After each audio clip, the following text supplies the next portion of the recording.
राधे राधे, जय श्री राम। इस वीडियो में हम चर्चा करेंगे महाकुंभ के विषय में, महाकुंभ के संदर्भ में। जिस समय देवगुरु बृहस्पति वृषभ राशि में जाते हैं और सूर्य मकर राशि में जाते हैं, तब जाकर ये शुभ समय आता है हम सभी सनातनियों के लिए, जिसे हम महाकुंभ कहते हैं। रामायण में कहा गया है, माघ मकर गत रवि जब होई, तीर्थ पति आव सब कोई। देवदनुज किन्नर नर श्रेणी, सादर मज्जहि सकल त्रवे। जिस समय सूर्य मकर राशि में जाते हैं उस समय महाकुंभ का दिव्य आयोजन होता है। और ये जो महाआयोजन है कुंभ का, ये साधारण नहीं है, बहुत साधारण नहीं है। ये बहुत बड़ा, देखिए क्या होता है, जब तक हम अपने धर्म को जानते नहीं है, वेद पुराणों को समझते नहीं है, तब तक हमारी समझ में ये सब चीजें आती नहीं है। लेकिन जब समझ में आ जाती हैं तो फिर बहुत महत्व बढ़ जाता है इनका। ये सिर्फ एक सनातनी मेला नहीं है, सनातनी लोगों के लिए एक उत्सव नहीं है, इसका बहुत बड़ा फल है। शास्त्रों में पुराणों में कहा गया है, अश्वमेघ सहस्त्राणि वाजपाई शतान च, लक्ष्य प्रदक्षिणा भूमे कुंभ स्नानेन तत्फलम। जो फल 1000 अश्वमेध यज्ञ करने से प्राप्त होता है, हजारों वाजपेयी यज्ञ करने से जो फल प्राप्त होता है, और 1,00,000 बार पूरी पृथ्वी की परिक्रमा करने से जो फल प्राप्त होता है, वो फल मात्र कुंभ के स्नान से प्राप्त हो जाता है। वहां कल्पवास करने से प्राप्त हो जाता है।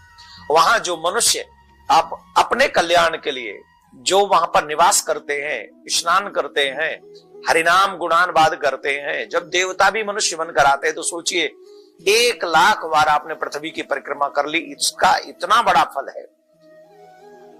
आप लोगों ने देखा राम कथा के माध्यम से, चाहे वाल्मीकि रामायण हो चाहे रामचरितमानस हो, इन दोनों में प्रयागराज का विशेष वर्णन किया गया है। जिस समय भगवान श्री राम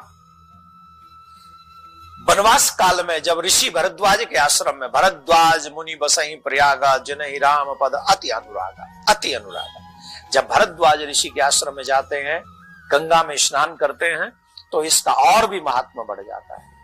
भरद्वाज ऋषि ने भी कहा है, जो इस समय कुंभ के समय या मकर संक्रांति के समय इस त्रिवेणी में स्नान करेगा, उसे पृथ्वी के समस्त पुण्यों का फल प्राप्त हो जाएगा। कितनी बड़ी बात है। और इस कुंभ का प्रादुर्भाव कैसे हुआ, जरा हम आपको इसे विस्तार से बता देते हैं। जब देवताओं को ऋषि दुर्वासा ने शाप दे दिया, तो वो श्रीहीन हो गए, उनका अमृत तो नष्ट हो गया। और जब उनका अमृत तो नष्ट हो गया, उस समय देव गुरु बृहस्पति के कहने पर दैत्य और देवताओं ने, नारायण के कहने पर दैत्य और देवताओं ने समुद्र मंथन किया, और समुद्र में जो अमृत निकला, धन्वंतरी जब अमृत कलश लेकर आए, कलश माने कुंभ, जब उस कुंभ को लेकर प्रकट हुए, तो दैत्य और देवता एक दूसरे से छीनने लगे। और जब इसको छीनने लगे, तो 4 बूंदें उस कुंभ में से गिर गईं, और वो 4 स्थानों पर गिरी, हरिद्वार, उज्जैन, नासिक और प्रयागराज। इन्हीं 4 जगहों पर सनातनियों का कुंभ लगता है। और इस बार जो प्रयागराज में कुंभ है, 144 साल बाद ऐसा शुभ मुहूर्त आया है। कितनी? 144 साल बाद। तो हम सभी सनातनियों के लिए ये मंगलमय है। और मैं स्वयं वहां पर रहने वाला हूं, जहां लगातार 3 कथाएं, पहली भागवत कथा 20 तारीख से लेकर 26 तक, दूसरी श्री राम कथा लगातार है 28 तारीख से, फिर शिव महापुराण की कथा 14-15 फरवरी तक मैं वहीं पर रहने वाला हूं। आप सबसे भी यही निवेदन करूंगा,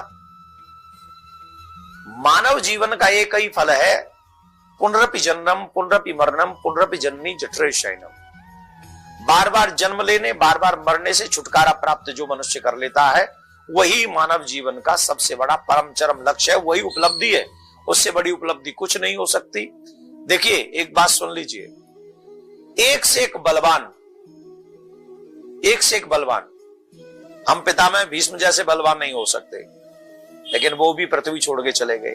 हम राजा बलि जैसे राजा बलि जैसे दानी नहीं हो सकते, वो भी पृथ्वी छोड़ के चले गए। हम हरिश्चंद्र जैसे सत्यवादी नहीं हो सकते, लेकिन वो भी पृथ्वी छोड़कर चले गए। इस ब्रह्मांड में चाहे आपको जो भी प्राप्त हो जाए, एक दिन तो पृथ्वी छोड़ के जाना ही है। तो जब जाना ही है तो उस परम चरम लक्ष्य को प्राप्त करें, और वो कुंभ में स्नान करने से, भजन करने से, वहां पर निवास करने से सहज में ही प्राप्त हो जाएगा। तो इतना बड़ा कुंभ का महात्मा है, इसे शब्दों में वर्णन नहीं किया जा सकता है। जो इस कुंभ में धार्मिक, इस कुंभ में जो स्नान करते हैं, उन्हें सब कुछ प्राप्त हो जाता है, मुक्ति तक प्राप्त हो जाती है। तो मैं जा रहा हूं महाप्रयाग कुंभ, आप भी आइए। और जो जो अपना कल्याण चाहते हैं, वहां शिविर भी लग रहा है, आप पहुंचिए और वहां पहुंचकर कथा भी सुनिए।